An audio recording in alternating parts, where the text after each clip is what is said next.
nossa videoaula de hoje vai ser sobre a matéria, estudando a matéria.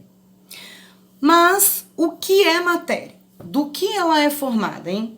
Matéria é tudo que tem massa e ocupa lugar no espaço. Ela é formada por partículas denominadas de átomos.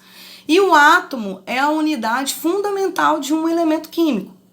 Pois é. Então, dessa forma, gente, o elemento químico, ele recebe o mesmo nome dos átomos que o compõem. Por exemplo, vamos falar do elemento químico oxigênio.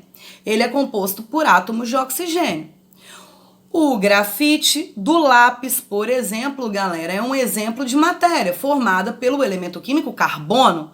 Assim, quando você escreve no caderno, está deixando ali átomos de carbono no papel. Isso aí. Já a água pura, ela é formada por elementos químicos diferentes. Ela possui o oxigênio e o hidrogênio, que quando combinados, formam a molécula de água, cuja fórmula é H2O, ou seja, há 2 hidrogênios e 1 oxigênio associados.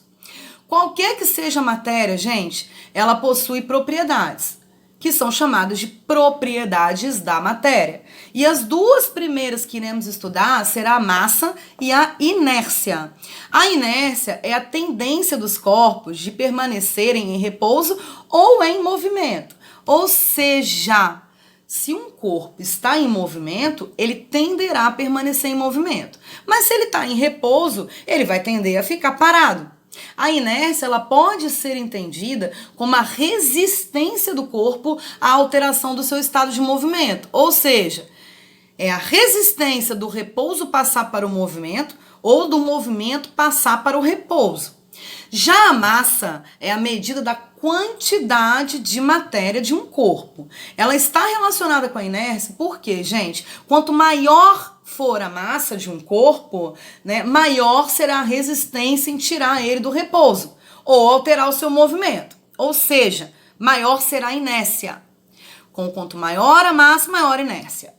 Imagine uma criança com a sua mãe, brincando num parquinho, mais precisamente no balanço desse parquinho.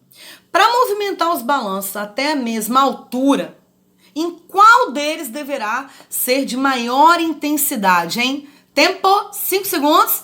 1, 2, 3, 4, 5. Acertou quem respondeu, a mãe da criança. O que acontece é o seguinte, ela possui maior massa. Sendo assim, ela terá maior resistência para entrar em movimento. Ou seja, para sair do repouso e começar a balançar.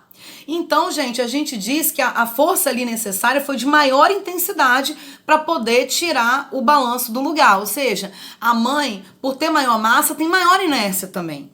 Quantas unidades de medida, a quantidade de massa de um corpo, ela pode ser expressa em gramas, que é o G, ou quilogramas representado pelo kg.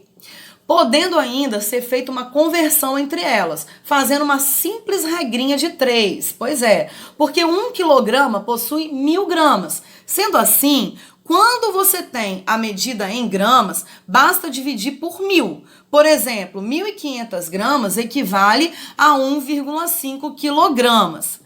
Pois agora nós vamos falar um pouquinho sobre a densidade e o volume, que são outras duas propriedades da matéria. E aí, gente, o que a gente para pensar? Que é o seguinte, vamos imaginar aqui a seguinte experiência. Vamos pegar 2 copos e 2 ovos. Também vamos pegar água e sal. Em um dos copos a gente coloca só água. No outro copo, a gente coloca água com sal e mistura bem. Vamos colocar cada ovo num copo. O que a gente vai perceber? Vai perceber que no copo, só com água, o ovo afunda. Mas no copo com água e sal, o ovo vai flutuar. E relacionando isso tudo, o que eu tô, querendo dizer com essa experiência que caiu aqui de paraquedas na nossa videoaula? É o seguinte, pessoal. Quando a gente fala que o ovo flutuou, é porque ele tem uma densidade menor que a da água. Mas quando a gente fala que o ovo afundou, é porque ele tem uma densidade maior. Por isso afunda. Então, trazendo isso para a nossa experiência, o que a gente percebe? Que quando eu coloquei só a água, ele afundou porque ele era mais denso que a água. Porém, quando eu coloquei o ovo na água com sal, ele flutua porque a densidade dele acabou se tornando menor. Mas por quê? Porque quando eu coloquei o sal na água, a presença desse sal nessa mistura fez com que a densidade aumentasse. A densidade da mistura é maior, então a do ovo se tornou menor, por isso ele flutuou, né? E há uma fórmula para a gente calcular a densidade. A densidade ela é a relação da massa pelo volume de um corpo. E existe uma fórmula que é D é igual a M sobre V, dividido pelo V, aonde D é a densidade, M é a massa e o V é o volume, certo? Então, tem como fazer o cálculo da densidade utilizando essa fórmula, né?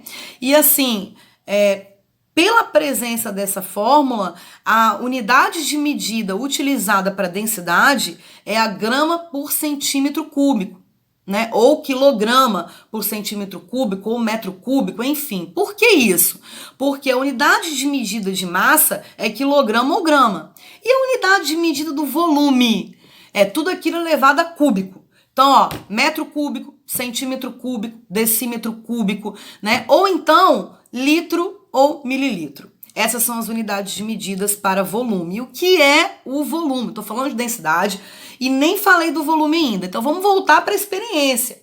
A quantidade lá de água que você colocou no copo, por exemplo, coloquei 300 ml de água no copo. Ou então coloquei 500 ml de água no copo. Esse espaço ocupado pela água dentro do copo é o que a gente chama de volume, né? E ele também possui as unidades de medida, assim como eu já me adiantei quando falei da densidade. Então, as unidades de medida para volume pode ser aí o centímetro cúbico, pode ser o metro cúbico, pode ser decímetro cúbico, ou então o litro ou o mililitro. E tem como a gente fazer as conversões também, assim como a gente converte lá a massa de grama para quilograma ou de quilograma para grama, também temos como fazer as conversões aqui dentro do volume, das unidades de medida do volume. Então, por exemplo, 1 metro cúbico tem 1000 litros.